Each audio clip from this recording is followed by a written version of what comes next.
Amados irmãos, graça e paz da parte de Deus, nosso Pai, e de nosso Senhor Jesus Cristo. Estamos aqui outra vez para trazer a vocês a palavra de Deus. E vamos, antes disso, orar e pedimos que você ore também. Ore por você, pedindo que Deus fale ao seu coração. Ore para que essa palavra possa produzir o fruto para o qual Deus tem em mente que ela produza e que vidas sejam alcançadas para a salvação, para a cura, para a transformação, para a mudança de mente e de atitude. Senhor, nós buscamos a Tua face, nos humilhamos diante de Ti, reconhecendo a nossa dependência total de Ti na transmissão da Tua palavra. Pedimos que ela seja transmitida com precisão, com fidelidade, e que o Teu Espírito opere em mim e na vida de quem me ouve, para que a Tua palavra traga glória, honra, louvor ao Teu nome e abençoe cada um que ouvir essa mesma palavra. Nós oramos no nome de Jesus. Amém. Nosso assunto nesta noite é a continuação do assunto que já temos ministrado anteriormente. Essa é a terceira mensagem sobre o tema Jesus e a prática da oração. O Evangelho de Lucas, no capítulo 11, no primeiro versículo, diz que Jesus estava orando em certo lugar e, quando terminou, um dos seus discípulos lhe pediu, dizendo: Senhor, ensine-nos a orar como também João ensinou os discípulos dele.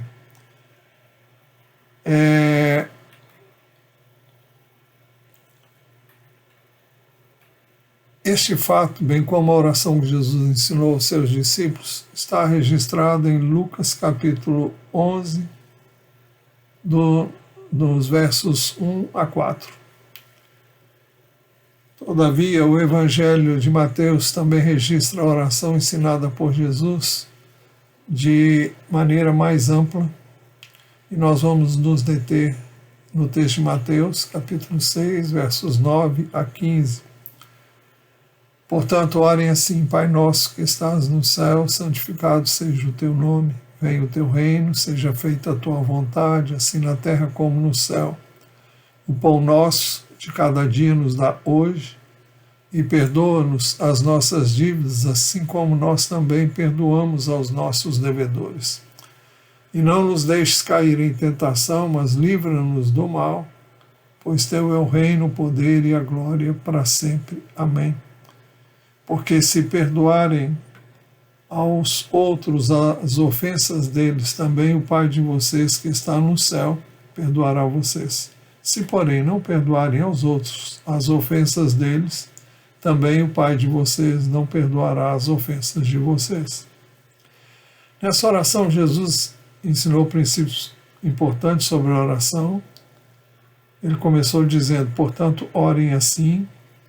Já vimos o primeiro e o segundo princípio. O primeiro princípio, no primeiro princípio nós vimos que a oração deve ser dirigida ao Pai, por isso que ele inicia dizendo Pai Nosso. O segundo princípio é que a oração deve ser dirigida ao Pai que está nos céus, por isso que ele ora Pai Nosso que estás nos céus. E vamos ver o terceiro princípio.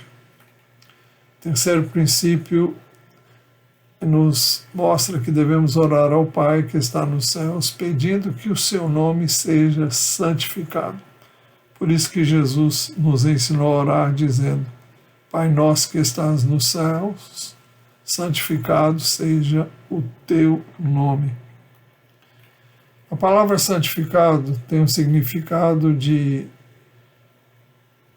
separado, por isso que Deus é santo, e ele deve ser, por isso, reverenciado, honrado, e o nome dele, então, deve ser santificado por nós, quando dele falamos, quando oramos.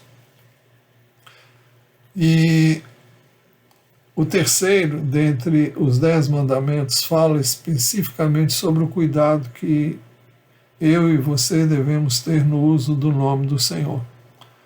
Está registrado em Êxodo 20, versículo 7, e Levítico 19, 12, onde nós lemos assim: não tome o nome do Senhor seu Deus em vão, porque o Senhor não terá por inocente o que tomar o seu nome em vão.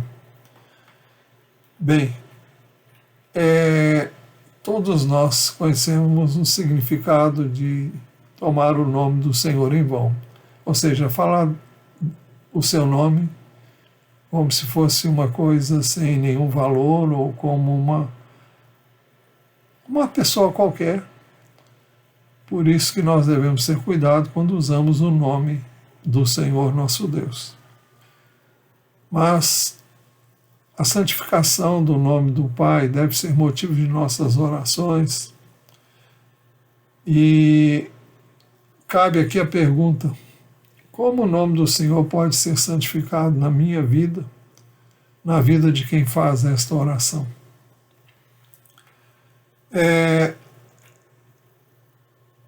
Sendo imitadores do Pai como filhos. Efésios 5,11 diz, portanto, sejam imitadores de Deus como filhos amados. Isso tem outras implicações que nós vamos ver imediatamente. Imitadores de Cristo significa ser santos, como Ele é santo, e significa ser, como vamos ver agora, perfeitos, como perfeito é o nosso Pai. Por isso que Mateus capítulo 5, verso 48, Jesus ensinou, portanto, sejam perfeitos, como é perfeito o Pai de vocês que está no céu. Como é que nós vamos imitar a Deus? Como é que nós vamos ser perfeitos, como é perfeito o Pai, o nosso Pai que está nos céus?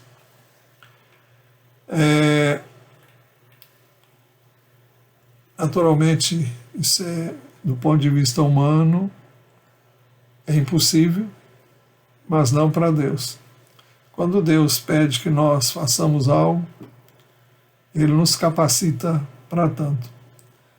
E nós podemos hoje, os que temos crido e recebido Cristo em nossos corações, nós podemos santificar o nome do Senhor na nossa vida, buscando ser imitadores de Cristo, imitadores de Deus, como filhos que somos dele, e também nos capacita a ser perfeitos como Ele é perfeito. Nunca seremos perfeitos como Ele é perfeito em sentido absoluto, mas devemos buscar essa perfeição na pessoa de Jesus. O plano de Deus, já tenho dito muitas vezes, é que deixemos que o Senhor Jesus, pelo Espírito Santo de Deus, viva a sua vida em nós. E o que nós temos que fazer é simplesmente deixar que Ele viva a sua vida em nós. E, para tanto, é preciso que nós reconheçamos a nossa incapacidade de cumprir aquilo que Ele determina que nós façamos. Porque quando Ele determinou, Ele não esperava que nós fizéssemos através do nosso esforço, através de uma autodisciplina, mas através de uma dependência e submissão total a Ele e ao seu Espírito. Seria o caso de perguntar ainda como o nome do Senhor pode ser santificado na igreja.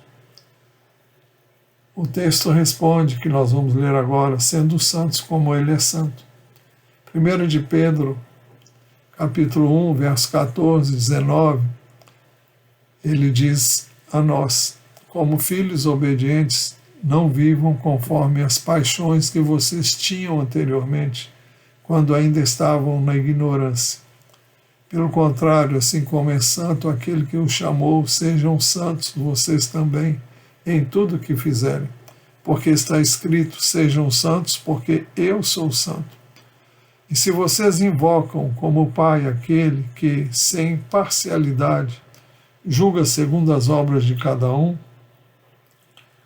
vivam em temor durante o tempo da peregrinação de vocês, sabendo que não foi mediante coisas perecíveis, como prata ou ouro, que vocês foram resgatados da vida inútil que seus pais lhes legaram, mas pelo precioso sangue de Cristo, como de um cordeiro sem defeito e sem mácula.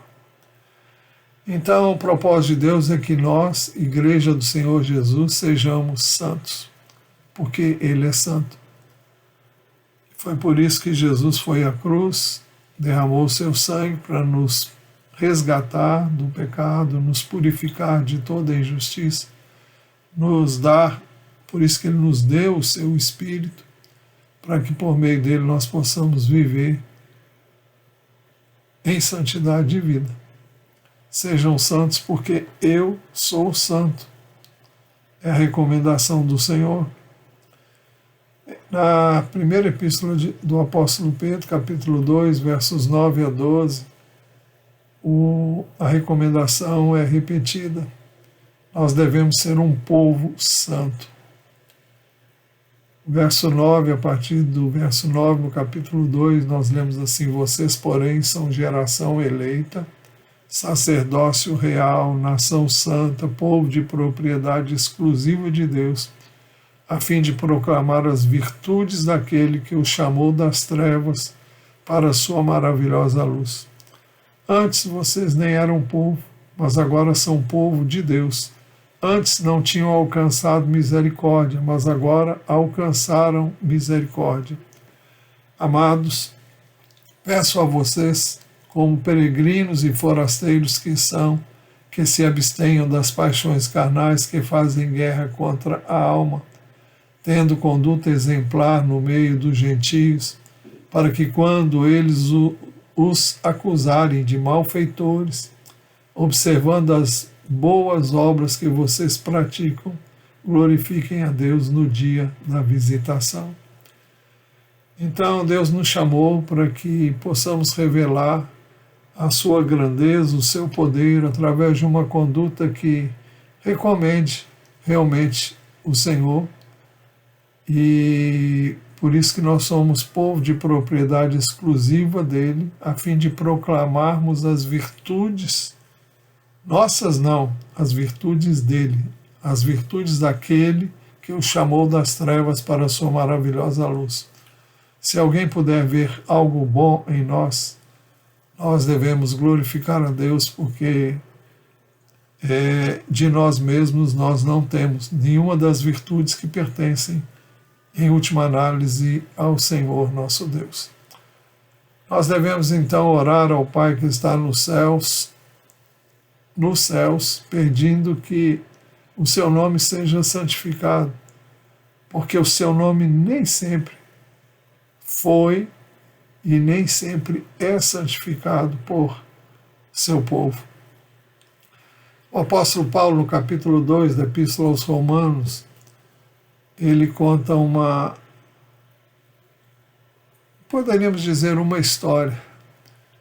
Ele diz assim: mas se você diz que é judeu, confia na lei e se gloria em Deus, se você conhece a vontade de Deus e aprova as coisas excelentes, sendo instruído na lei, se você está convencido de que é guia de cegos, luz dos que se encontram em trevas, instrutor de insensatos, mestre de crianças, tendo na lei a forma de sabedoria, da sabedoria e da verdade, você, pois, que ensina os outros, não ensina a si mesmo? Você que prega que não se deve roubar, rouba? Você que diz que não se deve cometer adultério, adultera?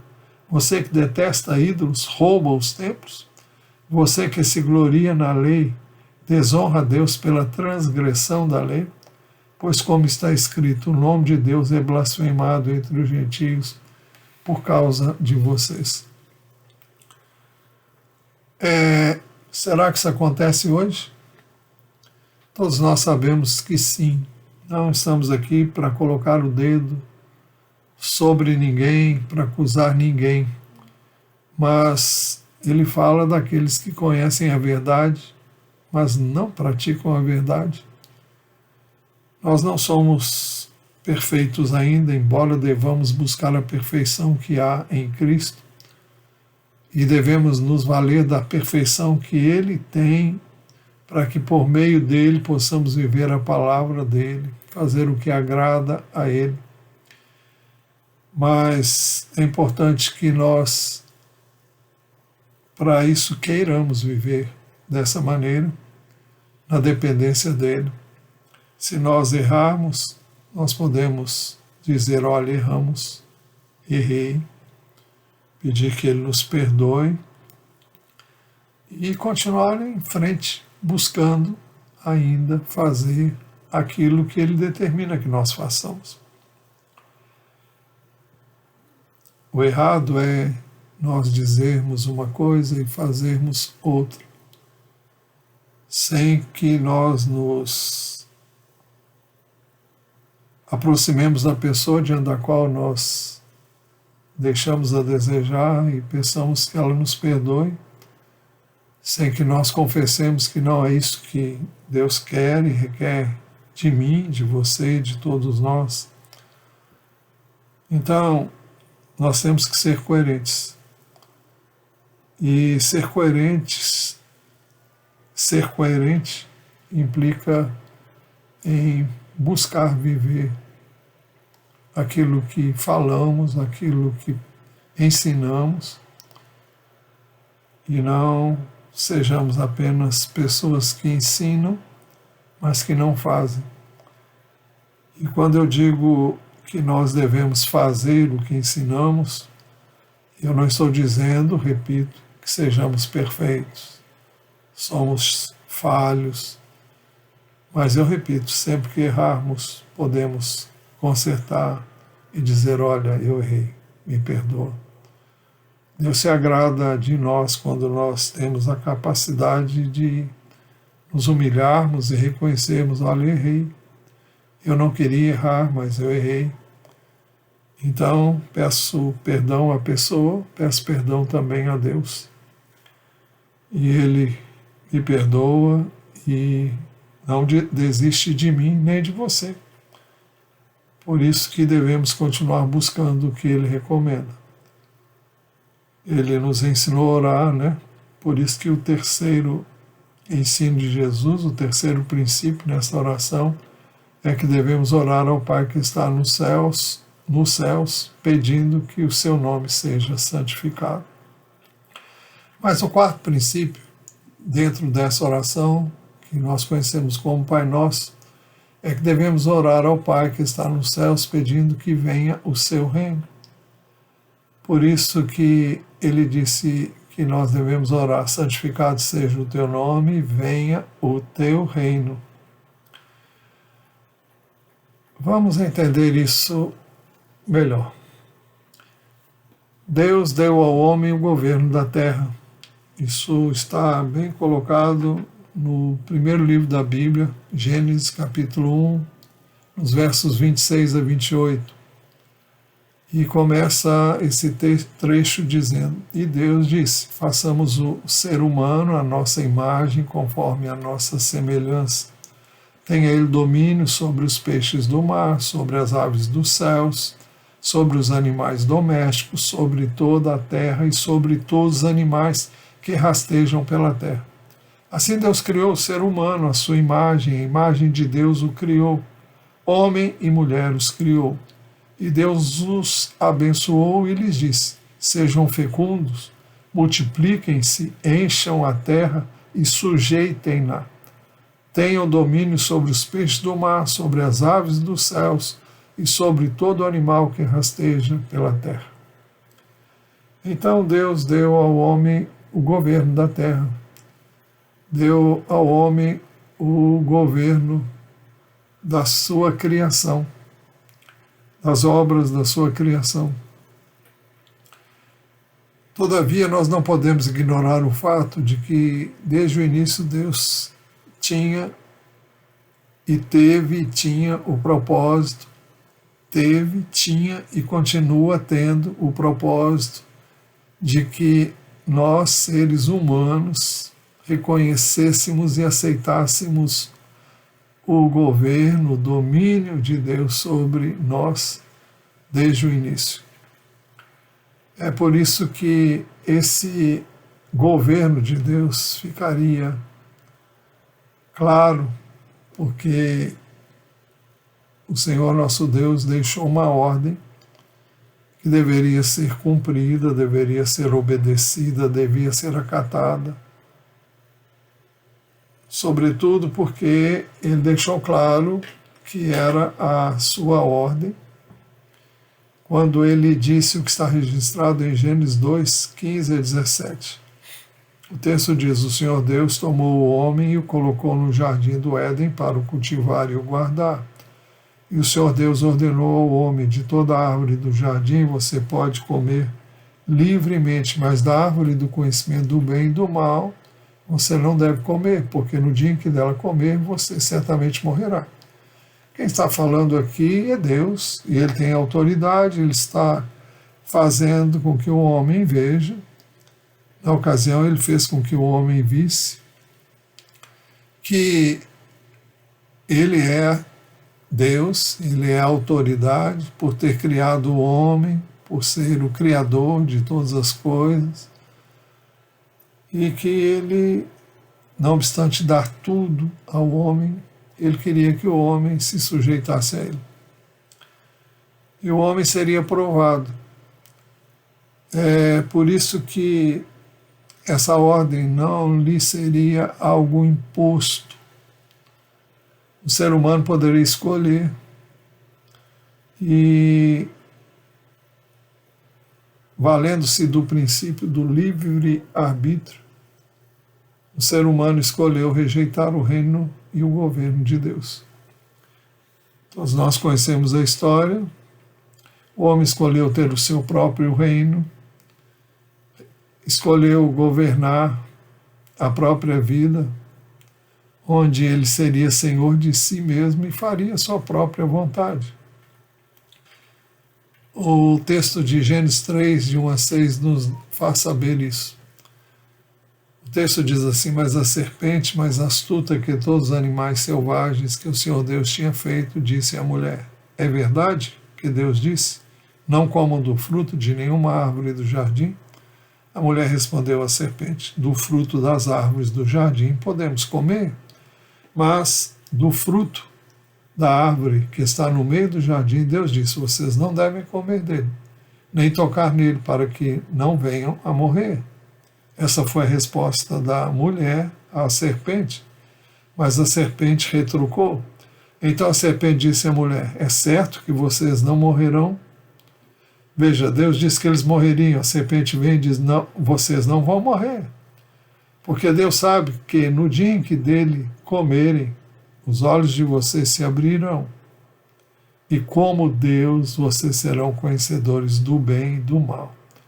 Veja que proposta atraente, para tentar o homem no sentido de desobedecer a Deus, de sair do seu governo, de sair do seu reino e de ser independente, de ser como Deus, conhecedor do bem, conhecedores do bem e do mal.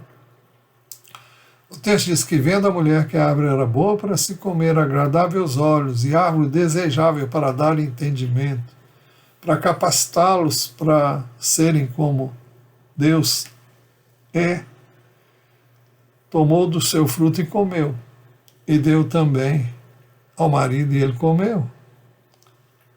Este foi e tem sido o pecado básico do ser humano: rejeitar o reino e o governo de Deus e estabelecer seu próprio reino. Querendo ou não, foi isso que o primeiro casal fez. Ao escolher desobedecer a Deus, ao escolher ser como Deus era, como Deus é, todos nós sabemos que foi um engano. Satanás enganou o primeiro casal, o homem ficou conhecendo sim o bem e o mal na sua própria pele. O bem ele já tinha experimentado e agora ele experimenta o mal. Não vamos aqui entrar em detalhes. Se você quer saber mais, se você não souber, continue lendo em Gênesis capítulo 3.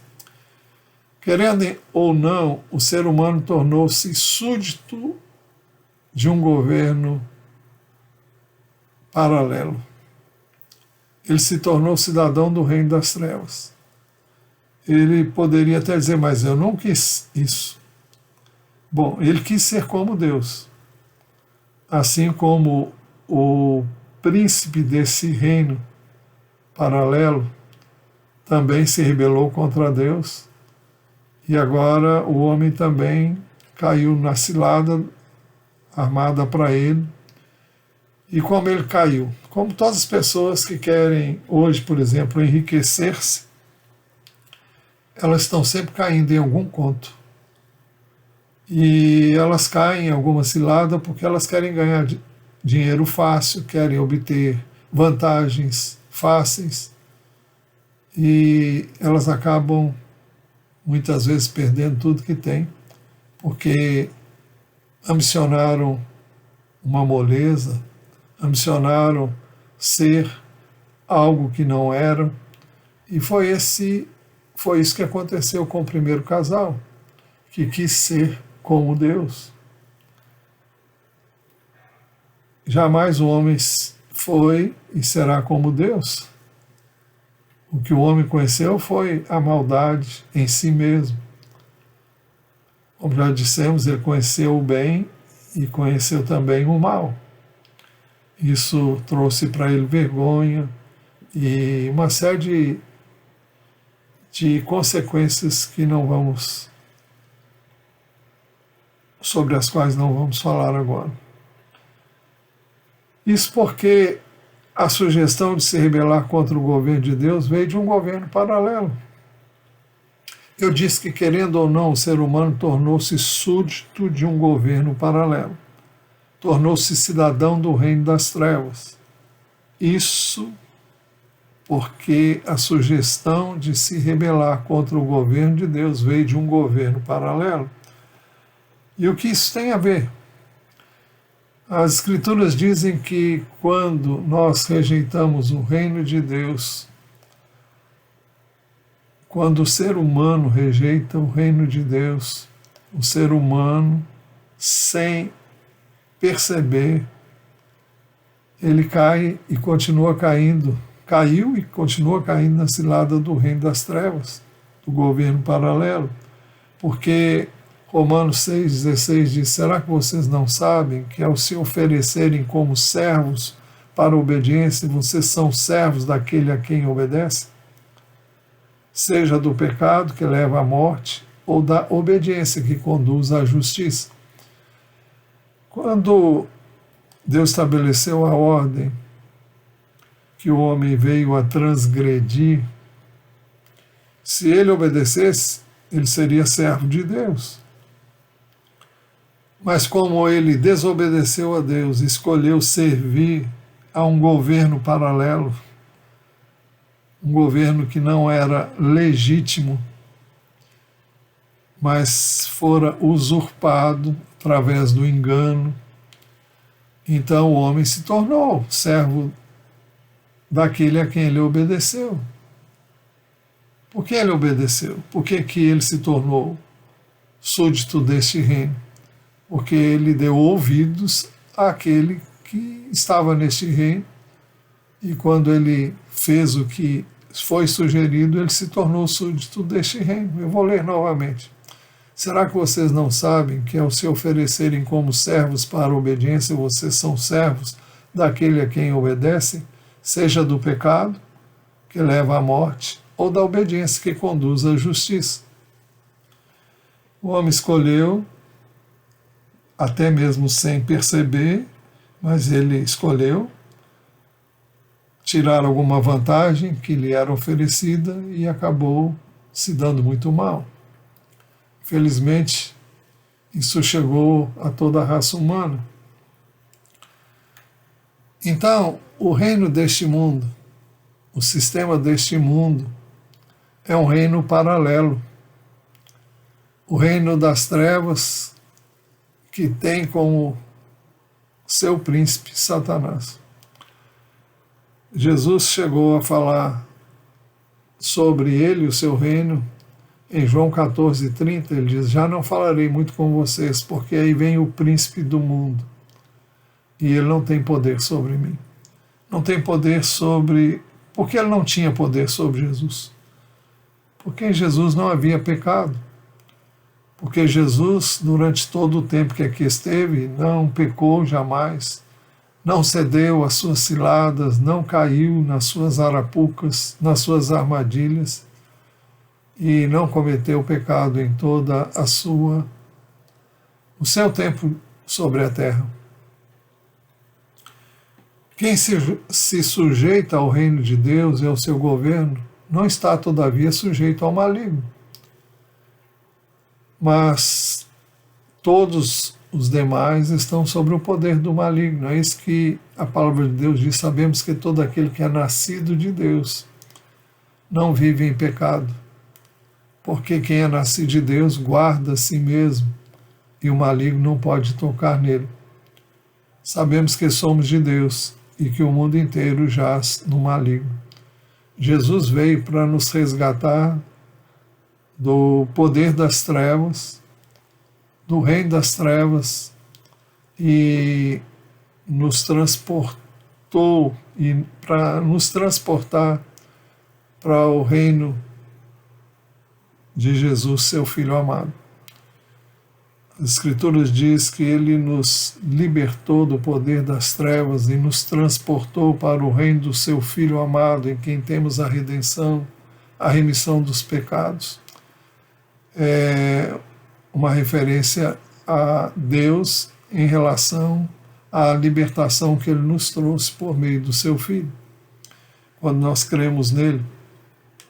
Então, a palavra de Deus diz que todo aquele que é nascido de Deus não vive em pecado. Esse é guardado do maligno e este não pode tocar nele. E ele diz: sabemos que somos de Deus e que o mundo inteiro jaz no maligno. Todas as pessoas que não aceitam o governo de Deus, não estão debaixo do seu governo pela fé em Jesus. Eles estão debaixo desse governo paralelo, quer queiram, quer não, quer estejam conscientes ou não. Mesmo que o homem diga: não, eu faço o que eu quero, faz sim o que você quer. Mas você está debaixo da tutela de um governo maligno que tem domínio sobre a sua vida. Quer você queira, quer não, quer você aceite, quer não, é isso que a Bíblia diz. Ou você é de Deus, ou você é do reino das trevas. É por isso que Jesus veio para estabelecer o reino de Deus no coração do homem. Não é um reino político, não é um reino tangível do ponto de vista nosso, nós não vemos, mas no coração do homem, no espírito do homem. O Evangelho de Lucas registra as seguintes palavras relacionadas ao que estamos dizendo. Indagado pelos fariseus sobre quando viria o reino de Deus, Jesus lhes respondeu: o reino de Deus não vem com visível aparência, nem dirão: ele está aqui ou lá está ele, porque o reino de Deus está entre vocês. Estava entre eles, por meio de Jesus, e estaria dentro deles. O texto diz: nem dirão ele está aqui ou lá está ele, porque o reino de Deus está dentro de vocês. O Espírito Santo veio para representar Jesus e o reino de Deus dentro de nós. É isso que Jesus diz, está registrado no Evangelho de João, capítulo 14, 17. Ele fala do Espírito Santo e ele o chama de Espírito da Verdade. Ele diz: o Espírito da Verdade que o mundo não pode receber porque não o vê nem o conhece. Vocês o conhecem porque ele habita com vocês e estará em vocês. Quando Jesus disse isso, ele disse: porque habita com vocês, ele estava falando da presença dele. entre os seus discípulos. Mas ele disse: estará em vocês. Depois da morte, ressurreição e ascensão de Jesus ao céu, o Espírito de Deus foi concedido àqueles que haviam crido nele. Estes nasceram de novo, receberam o Espírito de Deus, e este Espírito veio para representar, o Espírito Santo veio para representar o reino de Deus dentro de nós. Por isso mesmo, Jesus veio pregando o reino de Deus e a necessidade de arrependimento. Marcos 1, 14, verso 14, a segunda parte, o verso 15. Jesus foi para a Galiléia pregando o evangelho de Deus. Ele dizia: o tempo está cumprido e o reino de Deus está próximo, arrependam-se e creiam no evangelho. Então, bom, vamos continuar. O apóstolo Paulo, pregando em Atenas, disse, Atos 17:30, Deus não levou em conta os tempos da ignorância, mas agora Ele ordena a todas as pessoas em todos os lugares que se arrependam. Se arrepender de quê? De governar a própria vida, de achar-se dono da verdade, de achar-se dono de si mesmo, de fazer o que dá na sua cabeça. Isso é um reino paralelo. Você diz que não está em nenhum reino paralelo, que você é independente, você faz o que quer, mas é o que você pensa. No dia do acerto de contas, você vai ver de quem você é. Ou você é de Deus, e para ser de Deus você deve se arrepender de um dia ter, desde o início da criação do homem, quando este pecou, até hoje o homem tem pecado, tem feito a sua vontade, e Deus, através de Jesus e depois através daqueles que pregaram sobre o reino de Deus, eles anunciaram: Deus não levou em conta os tempos da ignorância, mas agora Ele ordena a todas as pessoas em todos os lugares que se arrependam. Se arrependam de viver para si, de viver a sua vontade, de pensarem que estão fazendo o que querem, o que desejam, mas estão fazendo a vontade do maligno, porque é isso que a palavra de Deus nos diz. Quando o homem se arrepende e crê em Jesus, ele é perdoado, purificado, regenerado, e o reino de Deus é instalado no seu coração. E o reino de Deus não é um reino que vem para tolher você, muito pelo contrário, te dá uma liberdade que você nunca conheceu, uma vida que você nunca experimentou. A verdadeira liberdade não consiste em fazer o que você quer, mas em fazer a vontade de Deus e ter o privilégio de vivenciar um relacionamento com aquele que é nada mais, nada menos do que o Criador do universo, Criador de todas as coisas, aquele que tem todo o poder e diante de quem todo ser humano deve comparecer um dia para prestar contas. Por isso, Jesus nos ensinou o quarto princípio sobre a oração. Devemos orar ao Pai que está nos céus, pedindo que venha o seu reino. Ao fazer isso, nós estamos pedindo que o reino de Deus seja instalado no coração das pessoas, especialmente daqueles que ainda não têm o governo de Deus. É por isso que Jesus disse que o reino de Deus não viria com visível aparência. Nem alguém podia dizer, ele está aqui ou lá está ele, porque o reino de Deus está dentro de vocês. Mas, ao fazer isso, estamos pedindo que o reino de Deus seja estabelecido também na terra, com a segunda vinda de Cristo como Senhor e Rei. Jesus veio como homem, veio para dar a sua vida por nós na cruz do Calvário, mas quando ele voltar, como ele prometeu, ele vai voltar como realmente ele é hoje, como Deus. E O livro de Apocalipse, capítulo 11, versículos 15 a 18, dizem assim estes versos. O sétimo anjo tocou a trombeta e houve no céu vozes fortes dizendo: o reino do mundo se tornou de nosso Senhor e do seu Cristo, e ele reinará para todo sempre.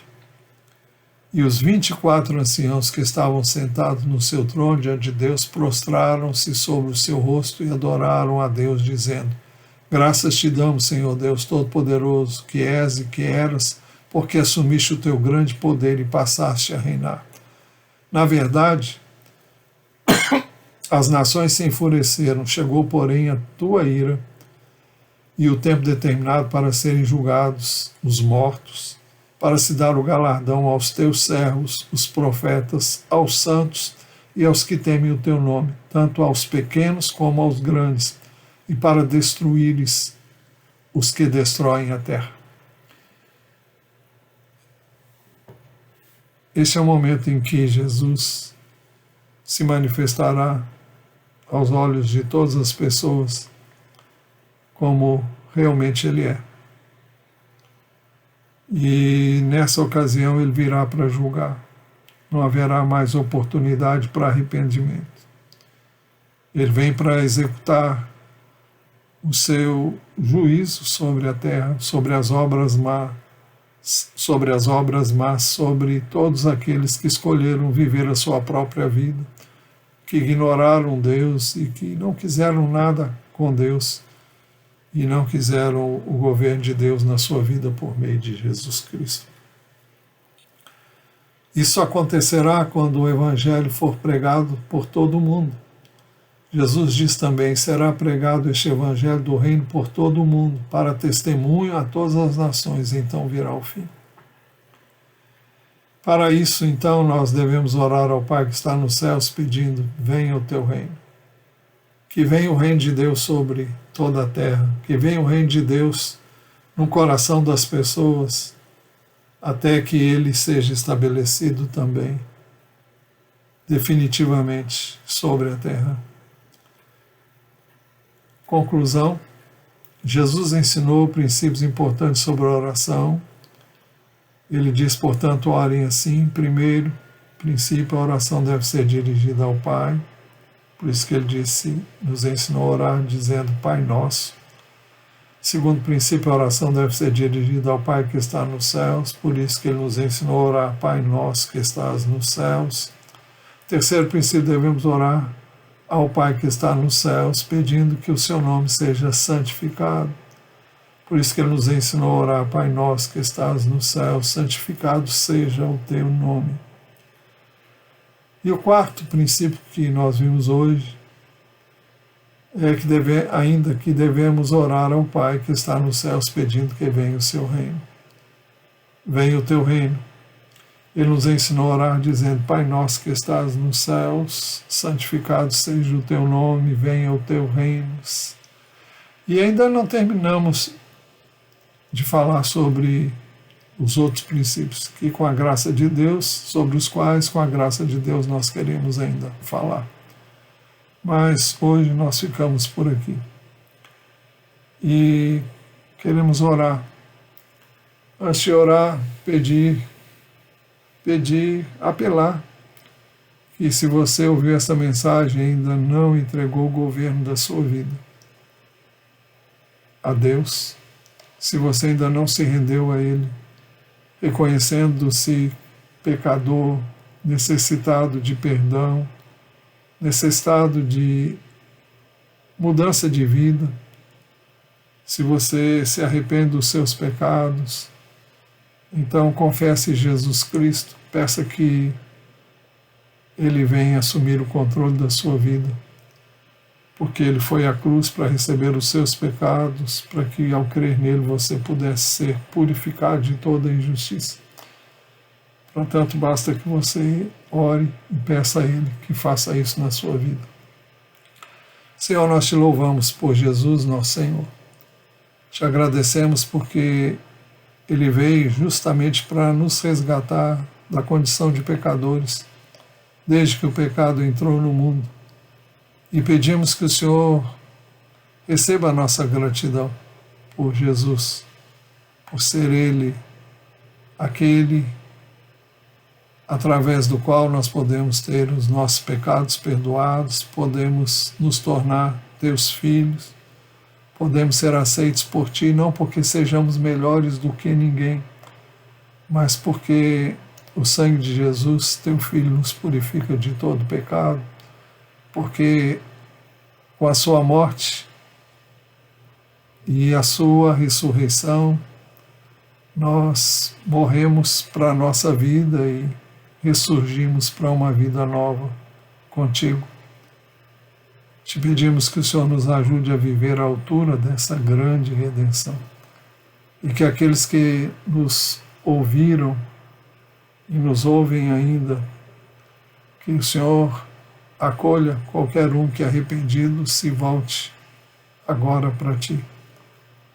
Recebe-o como perdoado em Cristo Jesus, aceito por Ti, agora pertencendo ao reino dos céus, ao reino de Deus, cujo Rei é Jesus. Nós pedimos que o Senhor abençoe o Teu povo, todo aquele que nos ouve, que a mão do Senhor esteja estendida para abençoar, para nos guardar, para nos livrar do mal, para nos santificar, nos conduzir em triunfo, por meio de Jesus. É no nome dele que oramos. E agora, que a graça de nosso Senhor Jesus Cristo, o amor de Deus, o Pai, a comunhão e as consolações do Santo Espírito de Deus sejam sobre todos nós, agora e para todos sempre. Amém. Que Deus abençoe a sua vida e você encontre a vontade dele, porque ela é boa, agradável, perfeita, irretocável. Tenha uma noite abençoada, em nome de Jesus. Amém.